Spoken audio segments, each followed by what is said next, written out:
आज सुनते हैं लोमड़ी और अंगूर की कहानी। एक लोमड़ी बहुत भूखी थी। वह खाने की तलाश में इधर उधर भटकने लगी। काफी समय तक घूमने के बाद भी उसे खाने को कुछ भी न मिला। तभी उसकी नजर पास के एक बाग पर पड़ी। बाग बहुत ही सुंदर और हरा भरा था। उस बाग से बड़ी ही मीठी सुगंध आ रही थी। उसे एहसास हो चला कि अब उसकी खाने की तलाश जल्द ही खत्म होने वाली है।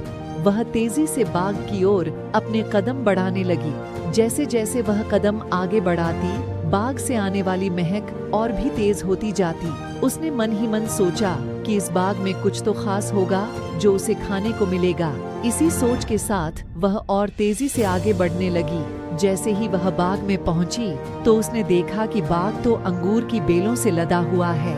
सभी अंगूर पूरी तरह से पक चुके हैं। अंगूर देखकर उसकी आंखें चमक उठीं। अंगूरों की महक से उसने इस बात का अंदाजा लगा लिया कि अंगूर कितने रसदार और मीठे होंगे। वह इतनी उतावली हो चली कि मानो एक ही बार में बाग के सारे अंगूर खा जाएगी। उसने झट से अंगूरों को लक्ष्य बनाकर एक लंबी छलांग मारी, लेकिन वह अंगूरों तक पहुंच नहीं सकी और धड़ाम से जमीन पर आ गिरी। उसका पहला प्रयास विफल हुआ। उसने सोचा क्यों न फिर से कोशिश की जाए।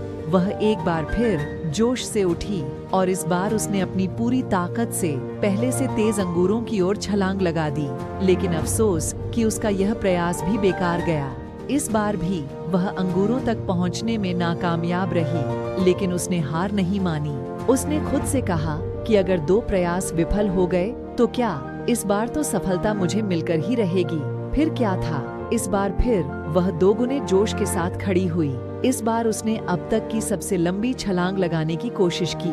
उसने अपने शरीर की सारी ताकत को एकत्र कर एक लंबी दौड़ लगाई। उसे लगा था कि इस बार उसे अंगूर पाने से कोई नहीं रोक सकता, लेकिन ऐसा हुआ नहीं। इस बार का प्रयास भी खाली गया।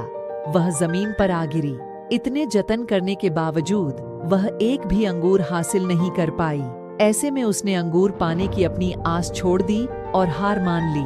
अपनी विफलता को छिपाने के लिए उसने खुद ही बोला कि अंगूर खट्टे हैं, इसलिए इन्हें मुझे नहीं खाना। लोमड़ी और अंगूर की कहानी से हमें यह सीख मिलती है कि अगर हम बिना सही प्रयास के किसी चीज को पाने में असमर्थ हैं, तो हमें उस चीज को लेकर गलत राय नहीं बनानी चाहिए। जैसा लोमड़ी ने अंगूर न मिलने पर अंगूरों को बिना चखे खट्टा कह दिया। साथ ही हमें किसी काम के लिए जल्दी हार नहीं माननी चाहिए। ऐसे ही कहानियाँ सुनने के लिए हमारे हिंदी कहानियाँ चैनल को लाइक, शेयर और सब्सक्राइब जरूर करें।